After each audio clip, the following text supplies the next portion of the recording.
সময়টি ১৯৫৩ সাল। পারস্যের আকাশে তখন গণতন্ত্রের সূর্য সবে উঁকি দিচ্ছিল। ইরানের জনপ্রিয় প্রধানমন্ত্রী মোহাম্মদ মোসাদ্দেক যখন দেশের তেল সম্পদ জাতীয়করণ করার সাহস দেখালেন, ঠিক তখনই সিআইএ আর ব্রিটিশ গোয়েন্দাদের চক্রান্তে অপারেশন আয়াস্তের মাধ্যমে তার পতন হলো বা পতন ঘটানো হলো। সেই প্রথম ইরানের সার্বভৌমত্বে ওয়েস্টার্নদের সরাসরি আঘাত। আজ ২০২৬ সালে দাঁড়িয়ে ইতিহাস যেন আবার ফিরে এসেছে বা ফিরে আসতে চলেছে। তখন লক্ষ্য ছিল মোসাদ্দেক, আর আজ ডোনাল্ড ট্রাম্পের তলোয়ারের নিচে দাঁড়িয়ে আছে বর্তমান ইরানের সর্বোচ্চ নেতা Ayatollah Al Khamenei. Welcome to our show year reflection podcast. সাথে আছি আমি সাবরিনা মেরি।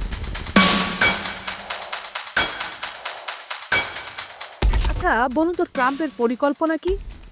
লক্ষ্য কি কেবল খামেনি, নাকি অন্য কিছু রয়েছে এর আড়ালে? যুক্তরাষ্ট্র মধ্যপ্রাচ্যে তাদের সবচেয়ে শক্তিশালী বিমানবাহী রণতরী পাঠিয়েছে। প্রশ্ন উঠছে, ট্রাম্প কি তবে খামেনির পতন না হওয়া পর্যন্ত থামবেন না? ট্রাম্পের নীতি তো খুবই স্পষ্ট, পিস থ্রু স্ট্রেংথ, শক্তির মাধ্যমে শান্তি। তিনি চান না ইরান মধ্যপ্রাচ্যে প্রক্সি যুদ্ধ চালাক বা পারমাণবিক অস্ত্রধারী হোক।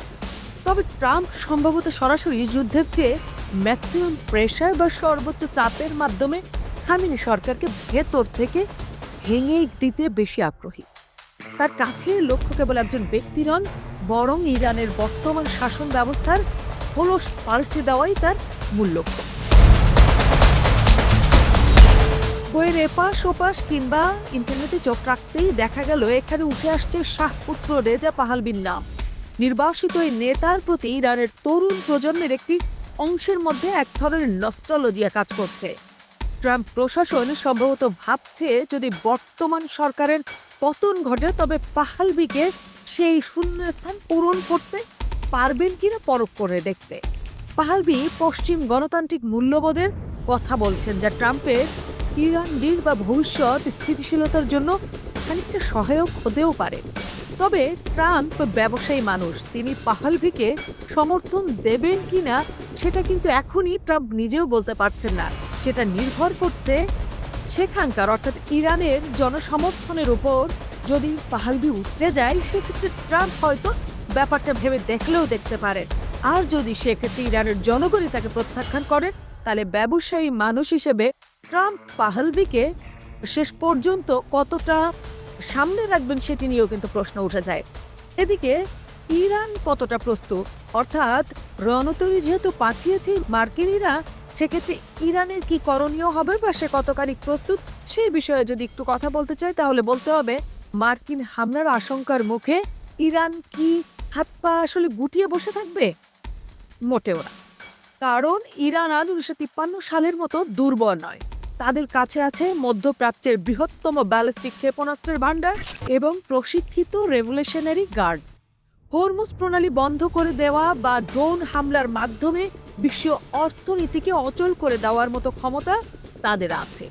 ইরান জানে তারা সরাসরি যুদ্ধে আমেরিকার সমান নয়, কিন্তু তারা এমন এক অসম যুদ্ধ শুরু করতে যাচ্ছে যেখানে তারা পুরো মধ্যপ্রাচ্যকে জ্বালিয়ে দিতে সক্ষম বা জ্বালিয়ে দিতে পারবে। ইরান লড়াইয়ের জন্য প্রস্তুত, কিন্তু প্রশ্ন হলো সেই লড়াই সহ্য করার ক্ষমতা কি এই অর্থনীতির আছে বা বিশ্ব অর্থনীতির আছে? এছাড়া ইরানের বৈচিত্র্য এবং রুক্ষ প্রাকৃতিক ভূখণ্ড দেশটিকে একটি প্রাকৃতিক দুর্গে পরিণত করেছে, যা যে কোনো সম্ভাব্য গ্রাউন্ড অ্যাটাক থেকে একে রক্ষা করে। এই প্রতিরক্ষা ব্যবস্থায় দেশটির পাহাড়, মরুভূমি এবং কৌশলগত অবস্থান অত্যন্ত গুরুত্বপূর্ণ ভূমিকা পালন করবে। ইরানের পশ্চিম সীমান্তে ইরাক ও তুরস্ক বরাবর ১৬০০ কিলোমিটার দীর্ঘ জাগ্রস পর্বতমালা, যার উচ্চতা ৪,০০০ মিটারেরও বেশি। এই পর্বতমালা বড় আকারের সাজোয়া বাহিনীর প্রবেশে বাধা দেয়। উত্তরে আছে আলবোর্জ পর্বতমালা, রাজধানী তেহরান এবং উত্তরের মূল ভূখণ্ডকে ক্যাস্পিয়ান সাগর থেকে রক্ষা করে, যা উত্তর দিক থেকে স্থল অভিযান চালানো প্রায় অসম্ভব করে তোলে। এদিকে ইরানের কেন্দ্রীয় মালভূমি গড়ে ৯০০ মিটার উঁচু এবং এটাও উঁচু পাহাড় দিয়ে ঘেরা। তাই কোনো আক্রমণকারী বাহিনীকে মূল সমতলে পৌঁছাতে হলে সবসময় সংকীর্ণ গিরিপথ দিয়ে পাহাড়ের ওপরের দিকে যুদ্ধ করতে হবে। এই পাহাড়ি গিরিপথগুলো সহজেই রক্ষা করা যায় এবং অ্যাম্বুশ করা একেবারে আদর্শ জায়গা। দেশটির কেন্দ্রে রয়েছে দাস-অতি কাভির এবং দাস-অতি লুত নামক দুটি বিশাল লবণাক্ত মরুভূমি, যা পৃথিবীর অন্যতম উত্তপ্ত ও শুষ্ক স্থান। এই এলাকাগুলো লজিস্টিক বা রসদ সরবরাহের জন্য একটি ডেড জোন হিসেবে কাজ করে, যা আক্রমণকারী বাহিনীর সরবরাহ ব্যবস্থাকে ধ্বংস করে দেওয়ার জন্য যথেষ্ট। ইরানের দক্ষিণ উপকূলে প্রচুর পাথরের খাঁড়ি বা গর্ত রয়েছে। এই গোপন খাঁড়ি বা গর্ত এবং পারস্য উপসাগরের অগভীর পানি বড় যুদ্ধজাহাজ বা বিমানবাহী রণতরীর চলাচলে সীমাবদ্ধতা তৈরি করে। দক্ষিণ পশ্চিমে খুজেস্তানের জলভূমি বা কর্দমাক্ত এলাকা ভারী ট্যাঙ্কের চলাচলে বাধা দেয়, যা এই অঞ্চলকে প্রাকৃতিকভাবে পরিণত করেছে দুর্গে।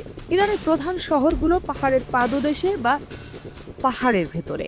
এই শহরগুলো দখল করতে হলে আক্রমণকারীদের উচ্চতার নগর যুদ্ধে জড়াতে হবে, যা আধুনিক সামরিক প্রযুক্তির অনেক সুবিধাকেই করে দেবে অকেজো। ইরান আয়তনে ফ্রান্সের প্রায় 3 গুণ, প্রায় 16 লাখ বর্গ কিলোমিটার। এর বিশাল আয়তন এবং দুর্গম ভূখণ্ডের কারণে পুরো দেশ দখল করতে যে পরিমাণ সৈন্য প্রয়োজন তা বর্তমানের যে কোনো আধুনিক সামরিক বাহিনীর সক্ষমতা বাইরে। সংক্ষেপে ইরানের প্রাকৃতিক গঠন কেবল আক্রমণকারীদের গতি কমিয়ে দেয় না, বরং তাদের রসদ সরবরাহ ব্যবস্থাকে একটি দুঃস্বপ্নে পরিণত করে এবং প্রতিরক্ষাকারীদের জন্য একটি দুর্ভেদ্য অবস্থান তৈরি করে দেয়। পরিশেষে বলা যায়, মধ্যপ্রাচ্যের এই দাবার বোর্ডের চাল যত সহজ, কিন্তু শেষ চালটি কার হবে সেটা বলা কঠিন। আসলে ট্রাম্প কি ইরানের ভাগ্য ভেনেজুয়েলার মতো করবে, নাকি পাহালভিকে দিয়ে নতুন এক পারস্যের জন্ম দেবেন, তা কেবল সময়ই বলতে পারবে। মনে পড়ে গেল প্রখ্যাত যুদ্ধ বিশেষজ্ঞ কার্ল ফন ক্লজুইতের সেই কথা, যুদ্ধ কেবল একটি রাজনৈতিক কাজ নয়, এটি একটি প্রকৃত রাজনৈতিক হাতিয়ার, যা রাজনৈতিক উদ্দেশ্য হাসিলের জন্যই পরিচালিত হয়। ট্রাম্পের এই রণতরী পাঠানো সেই রাজনৈতিক হাতিয়ারেরই একটি অংশ। এখন দেখার বিষয় এটাই, ইরানের চাপ সামলে শেষ পর্যন্ত কি টিকে থাকে, নাকি ইতিহাসের পাতায় আরও একবার শাসকের পরিবর্তন লেখা হয়। আজ এই পর্যন্তই, দেখা হবে নেক্সট কোনো এপিসোডে।